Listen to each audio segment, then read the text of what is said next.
شروع اللہ کے نام سے جو بہت ہی مہربان اور نہایت رحم والا ہے۔ السلام علیکم ورحمۃ اللہ وبرکاتہ۔ آج کا موضوع وقف، اوقاف اور 2024 کا ترمیمی بل اور اس سے پڑنے والے اثرات ہے۔ وقف کے معنی ٹھہرنا، رکنا اور باقی رہنا ہے۔ ہمارے بزرگوں نے قوم و ملت کی بہبودی و مذہبی اغراض و مقاصد اور مفلس و نادار کی امداد، ان کی اخلاقی و روحانی اصلاح و ترقی کی خاطر اپنی جائیداد و املاک کو وقف کر دیا۔ آج انہی جائیداد و املاک پر حکومت قابض ہونا چاہتی ہے۔ انسانی ترقی میں بہت بڑا حصہ نظام وقف کا ہے۔ ہزاروں مدرسے، اسکول، فلاحی ادارے، ہاسپٹلز، تربیت گاہیں، عیدگاہیں، مساجد، قبرستان اور دیگر مذہبی ادارے اوقاف کی زمینوں پر ہی قائم ہیں۔ ایک منظم انسانی نظام کی ترقی میں صرف حکومت ہی کا نہیں، عام شہری کا بھی کنٹریبیوشن ہوتا ہے۔ انسانی ترقی میں مسلمانوں نے بڑی فیاضی و ثقافت کے ساتھ اللہ کے مال سے لوگوں کی سہولت و آرام و راحت کے لیے اور ان کی ترقی کے لیے اپنی جائیداد و املاک کو وقف کیا ہے اور کرتے آ رہے ہیں۔ ارشاد باری تعالیٰ ہے، سورہ بقرہ آیت 245۔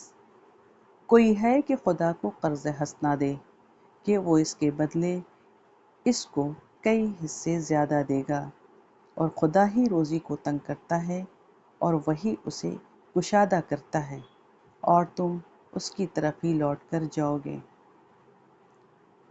اور دوسری جگہ سورہ بقرہ 272، اور تم جو کچھ بھی خرچ کرو گے وہ خود تمہارے فائدے کے لیے ہوتا ہے۔ اور تیسری جگہ باری تعالیٰ نے فرمایا، سورہ آل عمران آیت 92، یعنی تم نیکی کے مقام تک اس وقت تک ہرگز نہیں پہنچو گے جب تک کہ ان چیزوں میں سے اللہ کے لیے خرچ نہ کرو جو تمہیں محبوب ہیں۔ املاک کے وقف کا نفاذ ہمارے نبی صلی اللہ علیہ وسلم کی حیات میں ہی شروع ہو چکا تھا۔ خود رسول صلی اللہ علیہ وسلم نے بھی وقف کیا۔ حضرت عائشہ رضی اللہ عنہا سے روایت ہے کہ آپ صلی اللہ علیہ وسلم نے مدینہ کے اپنے 7 باغات کو بنو ہاشم اور بنو مطلب پر وقف فرمایا تھا۔ سنن بہیقی۔ حضرت عثمان رضی اللہ عنہ نے میٹھے پانی کا کنواں بیروما خریدا اور اسے مسلمانوں کے لیے وقف فرمایا۔ صحیح بخاری۔ حضرت عبداللہ رضی اللہ بن عمر سے مروی ہے کہ حضرت عمر رضی اللہ عنہ نے اپنی خیبر کی زمین کے سلسلے میں حضور صلی اللہ علیہ وسلم سے مشورہ کیا۔ آپ صلی اللہ علیہ وسلم نے ارشاد فرمایا، ایسا ہو سکتا ہے کہ اصل شے کو باقی رکھتے ہوئے اس کی آمدنی کو صدقہ کر دو، کہ اصل زمین نہ خریدو فروخت کی جائے، نہ ہبہ کی جائے، اور نہ اس میں میراث جاری ہو۔ چنانچہ حضرت عمر رضی اللہ عنہ نے اس مشورے پر عمل کرتے ہوئے فقراء، قرابت دار، غلام، مسافر اور مہمانوں کو اس کا مصرف قرار دیا۔ آپ صلی اللہ علیہ وسلم نے یہ بھی فرمایا کہ متولی کو اس میں سے کھانے یا اپنے دوستوں کو کھلانے کی اجازت ہوگی، ذخیرہ کرنے کی اجازت نہیں ہوگی۔ اور وضاحت بھی کر دی کہ ام المومنین حضرت حفصہ رضی اللہ عنہا اور ان کے بعد حضرت عبداللہ رضی اللہ عنہ بن عمر متولی ہوں گے، اور ان کے بعد وہ شخص متولی ہوگا جو آل فاروقی میں سب سے بڑا ہو۔ اور تب سے اب تک یہ سلسلہ چلتا آ رہا ہے، اور وقف کیے ہوئے املاک کی آمدنی مسلمانوں اور غیر مسلمانوں کی اوپر خرچ ہوا کرتی ہیں۔ اگر ہم ہندوستان کی بات کریں تو پورے ہندوستان میں وقف شدہ زمین 4.5 لاکھ ایکڑ سے بھی زیادہ ہیں اور کئی دہائیوں سے موجود ہیں۔ اوقاف کے املاک سے بہت ساری جگہوں پر بہت بہتر انتظام کے ساتھ چل بھی رہے ہیں، لیکن جب حکومت نے وقف بورڈ کی انتظامیہ کو تقریباً 2 سال سے مفلوج کر دیا، اور اس کے بعد امسال ترمیمی وقف امینڈمنٹ بل 2024 کے نام سے پیش کیا۔ اس بل نے قوم کے ذمہ داروں کو جھنجھوڑ کر رکھ دیا ہے، اور اسی سلسلے میں یہ ویڈیو میں بنا رہی ہوں کہ جان سکے عام لوگ کہ اوقاف، وقف بورڈ اور ترمیمی بل کیا ہے۔ اگر خدا نخواستہ یہ ترمیمی بل 2024 پاس ہو گیا تو اس کے نتائج سنگین ہوں گے۔ ہمارے مساجد، مدارس، اسکول، ادارے، قبرستان پر حکومت قابض ہو جائے گی، اور اس کا خمیازہ ہمارے آنے والی نسلوں کو بھگتنا پڑے گا۔ حکومت نے اس بل میں تقریباً 108 ترمیم کیے، جو کہ ایک بھی شق مسلمانوں کے حق میں نہیں ہے۔ ہندوستان 15 اگست 1947 میں انگریزوں کے ہاتھوں سے آزاد ہوا اور 1950 میں دستور ہند کا نفاذ کیا گیا۔ دستور ہند میں آرٹیکل 26 میں فنڈامنٹل رائٹس دیے گئے۔ اس آرٹیکل کے ذریعہ یہ بنیادی حق ہوگا کہ وہ اپنے مذہبی امور کا انتظام خود کر سکیں۔ آرٹیکل 26 کے اہم نکات یہ ہیں: نمبر 1، اندرونی مذہبی امور کے انتظام کی آزادی۔ نمبر 2، مذہبی اور رفاہی مقاصد کے لیے ادارے قائم کرنے اور برقرار رکھنے کا حق۔ نمبر 3، جائیداد کے حصول، ملکیت اور انتظام کا حق تمام مذاہب کو ہوگا۔ آرٹیکل 26 میں تمام مذاہب کو شامل کیا تو مسلمانوں کو بھی یہ حق ملا کہ مسلمان بھی وقف پراپرٹی کا انتظام اپنے شرعی قوانین کے مطابق سنبھالیں گے۔ سکھ اور عیسائی بھی ہندوستان میں مسلمانوں کی طرح مائنورٹی ہیں، اور ان کا بھی ٹرسٹ ہے، مگر ان کا کوئی نظام نیٹ ورکنگ نہیں ہے، جبکہ اوقاف کی ایک لیگل نیٹ ورکنگ ہے۔ وقف اور دیگر ٹرسٹی میں ایک بنیادی فرق یہ ہے کہ وقف ایک اسلامی نظام کا حصہ ہے، اس لیے مسلم واقف نے اللہ کے املاک کو اللہ کے بندوں کی مدد و فلاحی کاموں کے لیے اپنی جائیدادوں کو وقف کیا۔ دستور ہند کے آرٹیکل 29 میں ہر ہندوستانی کو یہ بنیادی حق ہے کہ وہ اپنے مذہب و زبان اور تہذیب و ثقافت کو بچا کر رکھ سکتا ہے۔ تو پھر اب حکومت اپنے دستور کو کیسے بدل سکتی ہے، جبکہ قانون اگر بن گیا تو قانون کو بدلنے کا اختیار کسی کو بھی نہیں، یہاں تک کہ حکومت کو بھی نہیں۔ دراصل اس ترمیم کے لانے کی وجہ بالکل صاف ہے۔ حکومت کی نظر آپ کے املاک پر ہے، اور اس بات کو ہر مسلمان شہری کو سمجھنا ہوگا۔ میں نے چند اہم ترمیمات کو آپ کے سامنے رکھنے کی کوشش کی ہے۔ امید ہے کہ آپ سمجھیں گے، اور حکومت کے پیش کردہ ترمیمی بل کو ہم سرے سے رد کرتے ہیں۔ ترمیم کی وجہ سے پڑنے والے خطرناک اثرات۔ ترمیمی بل نمبر 1 سیکشن 1 کے انڈر میں اس بل کے نافذ ہونے کے بعد اب وقف ایکٹ کا نام بدل کر یونیفائیڈ وقف management empowerment APCNC and development act ہو جائے گا، یعنی اس کا شارٹ فارم امید ایکٹ ہو جائے گا۔ گویا حکومت نے اسلامی شریعت کی اصطلاح میں دخل اندازی کے ذریعہ اس ترمیمی بل کی شروعات کر دی ہے، اور لفظ وقف ہٹا کر امید ایکٹ رکھ دیا ہے۔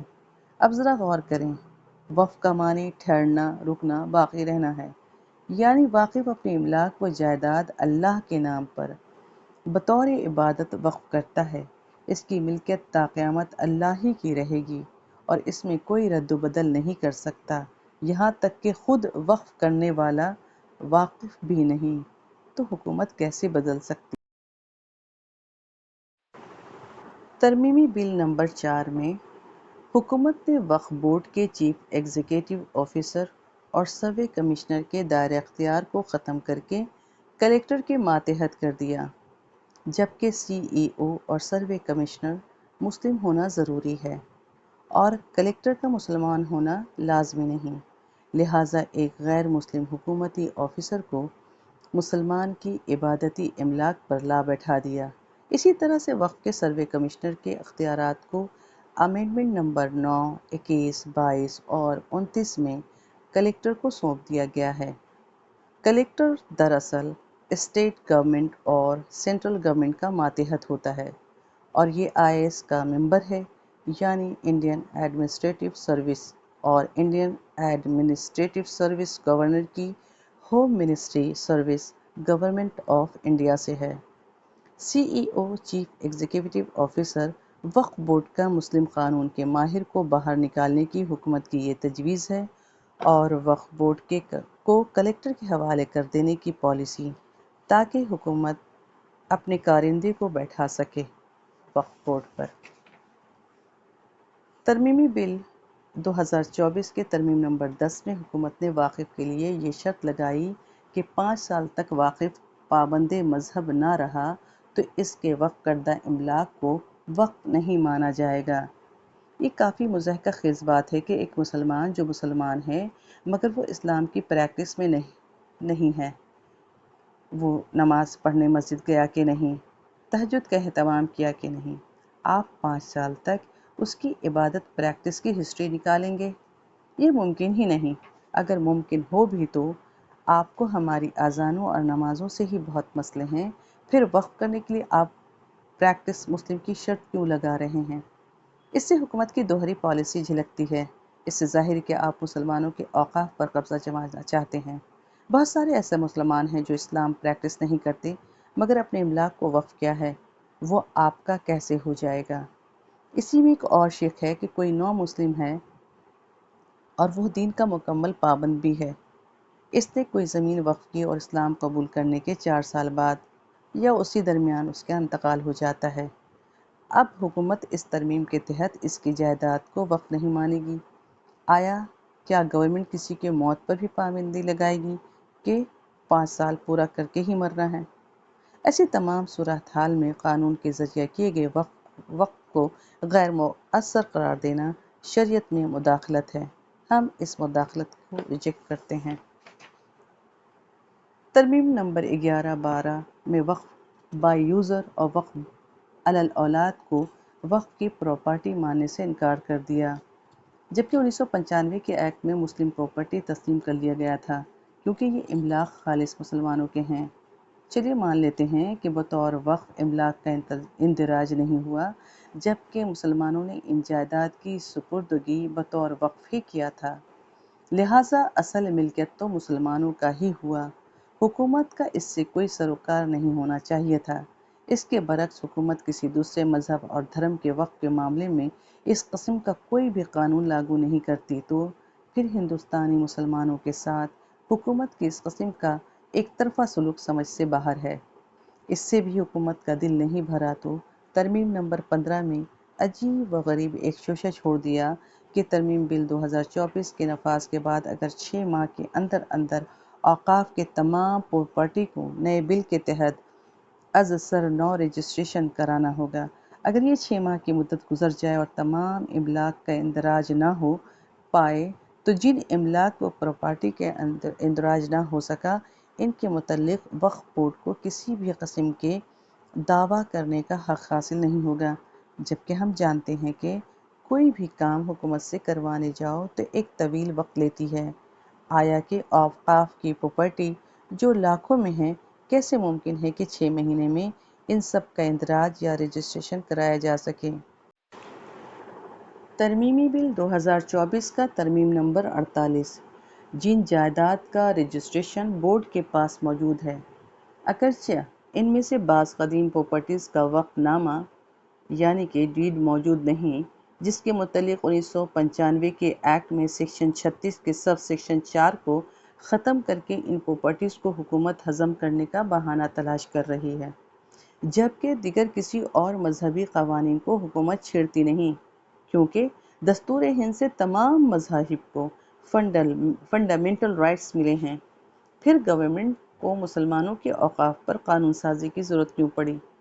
ان تمام ترمیمات کو پڑھتے سمجھتے یہ بات سمجھ میں آ چکی ہے کہ حکومت کی نیت صاف نہیں۔ اسی طرح ترمیم نمبر 54، 55، 56، 57، 58، 59 اور 61 میں وقف بورڈ کے آڈٹ کو ختم کر کے مرکزی حکومت آڈٹ ٹیم خود مقرر کرے گی۔ اور ان کی چالاکی دیکھیے کہ آڈٹ حکومت کی اور خرچ وقف بورڈ برداشت کرے گا، یعنی آڈٹ گروپس یا آڈٹ پینل حکومت بیٹھائے گی اور اس پینل کے اخراجات کو وقف بورڈ بیئر کرے گی۔ اسی طرح حکومت وقف بورڈ کو اپنے قوانین کے مطابق وقف کی کارکردگی انجام دینے کی اجازت نہیں دے گی، بلکہ حکومت خود اپنی قوانین کے لحاظ سے وقف بورڈ پر قانون لاگو کرے گی۔ اس طرح ہم ان کی ان منمانیوں کی وجہ سے اس ترمیم کو بھی رد کر دیتے ہیں۔ وقف ٹریبونل۔ وقف ٹریبونل کیا ہے؟ وقف بورڈ کا ایک قانون ہے۔ ترمیمی بل 2024 میں شق 63، 65، 76، 80، 81 میں وقف ٹریبونل کے فیصلے کی حتمیت کو ہی ختم کر دی گئی۔ یاد رہے، وقف ٹریبونل وقف بورڈ کا ایک ایسا قانونی ادارہ ہے جس میں اوقاف کی جائیداد اور املاک کو حاصل کرنے یا رکھنے کا اختیارات ہوتے ہیں۔ وقف پراپرٹی سے متعلق تنازعات کا حل کیا جاتا ہے، جس کو 1995 اور 2013 کے ترمیم میں بھی قانونی طور پر لازمی قرار دیا گیا تھا۔ ساتھ ہی ترمیمی بل 2024 ترمیم نمبر 4344 میں ٹریبونل کے اختیارات میں کمی کی گئی۔ وقف ٹریبونل 3 ممبر ہوتے ہیں۔ بہترین انتظام ہے، ایک جوڈیشری کا، ایک ایگزیکٹو کا اور ایک مسلم لاء کا ایکسپرٹ بندہ ہوتا ہے۔ اب جو بل ہے اس میں مسلم لاء کے ایکسپرٹ کو ہٹانے کا ہے، یعنی حکومت کی جانب سے مسلم قانون کے ماہر کو باہر کرنے کی تجویز ہے۔ اور حیران کن بات، ترمیم نمبر 82 کے تحت وقف ٹریبونل کے علاوہ دوسرے ٹریبونل کو بھی وقف بورڈ کے تنازعات کے معاملے میں فیصلہ کرنے کا اختیار دے دیا گیا۔ دوسرے مذہب کے ٹریبونل بھی فیصلہ کر سکتے ہیں۔ وقف ٹریبونل کے حکم کی آخری حیثیت کو ختم کرنے کی سرکاری تجویز ہے۔ یہ ایک رجعت پسندانہ قدم ہے اور وقف جائیدادوں کی اہمیت کو کمزور کرتا ہے، اس لیے اس تجویز کو منسوخ کیا جانا چاہیے۔ ترمیم بل 2024 کے ترمیم نمبر 94 میں غیر مسلموں کی طرف سے جو جائیداد و املاک مسلمانوں کے لیے وقف، اس کو بھی رد کرنا چاہتی ہے حکومت، جبکہ ان کا وقف کرنا شرعی و آئینی اعتبار سے غلط نہیں ہے، بلکہ دیکھا جائے تو باعث تحسین ہے۔ لیکن حکومت کی نیت یہاں بھی خراب ہو گئی اور ان املاک پر قبضہ کرنا ان کا مقصد ہے، اس لیے وہ اپنے لوگوں کو داخل کرانا چاہتی ہے، مگر یہی جب ان کے اپنے لوگ یعنی غیر مسلم اپنے املاک وقف کرنا چاہیں تو حکومت کو منظور نہیں۔ ان تمام ترمیم بل کو پڑھتے ہوئے یہ اندازہ ہو گیا ہے کہ حکومت مسلمانوں پر شیطان کی طرح نظر رکھے ہوئے ہے۔ جیسے شیطان چاروں طرف سے انسان کو گھیرے گھات لگائے رکھتا ہے، شیطان ہمیں جہنم میں لے جانے کی طاق میں ہوتا ہے اور حکومت ہماری زندگی کو جہنم بنانے کی گھات میں ہے۔ گورنمنٹ کا اصل مقصد مسلمانوں کو ہر طرح سے کمزور کرنا ہے، خواہ وہ ان کا مذہبی ہو و دینی حق ہو یا اس کے املاک و جائیداد پر قبضہ ہو۔ جب دین پر حملہ ہو گیا، جائیداد پہ حملہ ہو گیا تو اب مسلمانوں کے پاس بچا کیا؟ اگر اب بھی ہندوستانی مسلمان کو سمجھ میں بات نہیں آئی تو وہ دن دور نہیں جب ان کی چالاکیوں اور دھاندلیوں کی وجہ سے ہمارے سروں سے چھت اور پیروں سے زمین نکل جائے گی۔ اس سے پہلے اگر ہم بیدار ہو جائیں تو بہتر ہے۔ السلام علیکم ورحمۃ اللہ وبرکاتہ۔